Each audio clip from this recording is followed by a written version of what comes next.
O Ocidente foi sabotado em algum momento, assim, que a gente perdeu esse vínculo com o Oriente, mano? Tem gente que vai dizer que a gente perdeu esse vínculo com a nossa interioridade a partir do Renascimento, né? É a partir do Iluminismo.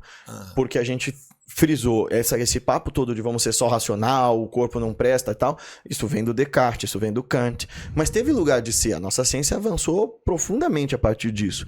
Então a gente no Ocidente criou um dinamismo técnico para produzir coisas, mas a gente se apartou da nossa subjetividade, da nossa interioridade. Então, cada escolha nos incorre em perdas. Então, se você quiser só cuidar da interioridade, ou você vive como um sadhu, como um mendigo lá que não se importa com o que vai comer, como que vai dormir, ou você vai ter uma vida completamente bagunçada. Então, há que se pensar num meio termo para essas coisas todas. Todo mestre que veio para o Ocidente, lá no começo do século XX, final do XIX, falava para nós, a gente precisa de uma mente oriental com um corpo ocidental, com um corpo que trabalhe, que cuide, que pense em progresso, que tenha essa dinâmica. Então, acho que esse é o ponto da gente saber estar no mundo sem ser do mundo, sabe? Tipo, ou seja, eu participo do mundo, eu zelo pelos melhores resultados, mas eu não me apego de forma possessiva a nada e eu deixo que as coisas partam.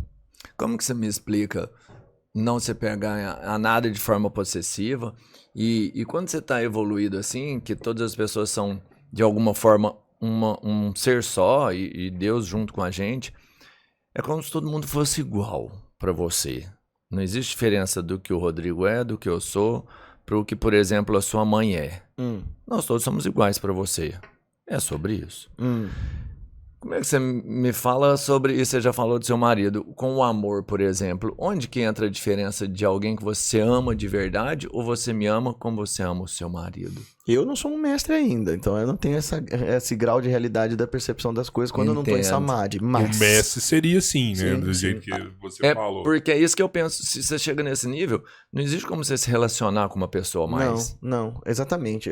Quando você chega na iluminação, todas as pessoas passam a ser iguais a você. Então você lê, por exemplo, o Nisargadatta, que é um grande mestre que viveu no século XX, é muito interessante o livro dele, porque é a primeira vez que a gente vê como a mente de um iluminado funciona, ele contando assim pra nós.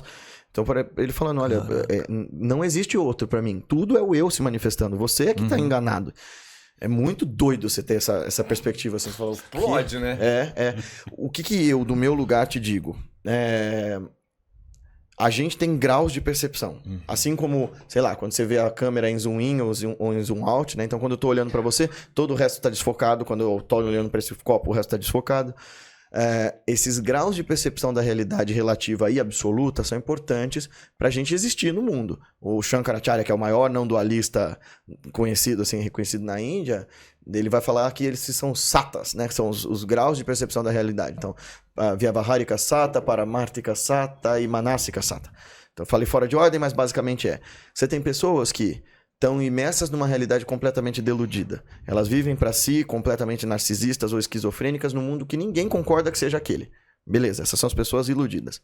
A gente passa por esses graus, às vezes, quando a gente quer obcecadamente perseguir uma coisa que só a gente tá achando que tá certo. Verdade.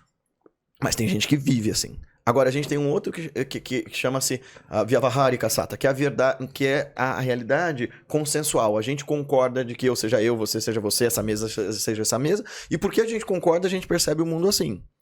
Mas existe uma outra realidade, a Paramartika Sata, que é a realidade de um mestre. Ele pode dizer, tudo é um. A gente, quando diz isso, parece que tá com papo de New Age, né? Assim, tudo é um, nós somos todos amor e tal. O mestre ia dizer pra você, tá bem, você já percebeu isso? Não, então cala a boca que você não sabe o que você tá falando. Então, quando eu entro no estado meditativo, de fato, ali não há tempo, não há nome, não há forma, não há Guilherme, não há Rodrigo, não há Robertinho, não há nada. Há essa realidade, que é puro amor, sabedoria e tal. Mas quando eu volto, eu consigo perceber espaços dessa realidade.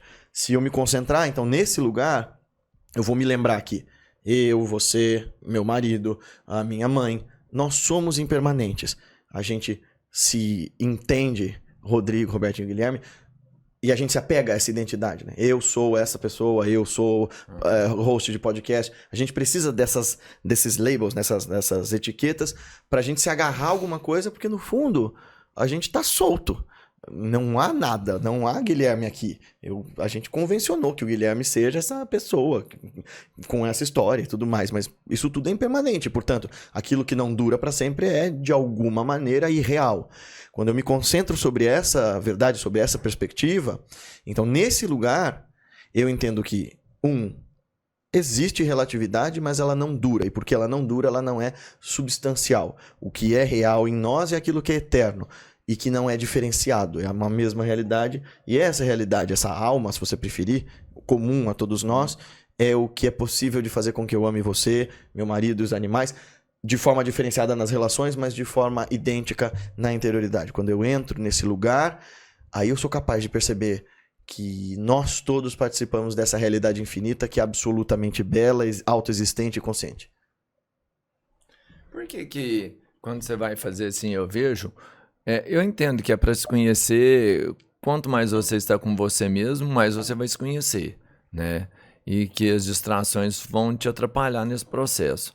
Mas e a situação de às vezes você ficar sem alimentar, onde você evolui de alguma forma quando você se priva? A ideia... Vamos colocar assim, né? Se privando, você...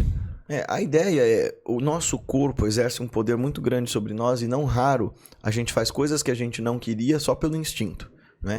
Então, eu sei que comer o balde de sorvete do Burger King não é exatamente uma coisa saudável, mas eu tô morrendo de vontade e eu vou lá e faço isso. Eu fiz isso esses dias. Né? Com testemunhas. Tem aquela parada, tipo assim, você tá com fome mesmo ou você tá com vontade? Isso. Então, assim, meus apetites me governam, né? Então, quer dizer, desejar não é errado. De modo algum. O desejo, inclusive, a volição, a capacidade de querer coisas é o que nos move à frente. Inclusive, esse desejar é mecanismo criativo, segundo algumas tradições, para que Deus faça o mundo. É porque Deus ama o processo de fazer e de criar e de se extravasar, porque isso é o que um artista faz, né? O que um artista faz, dizem os mestres, é análogo ao que Deus faz.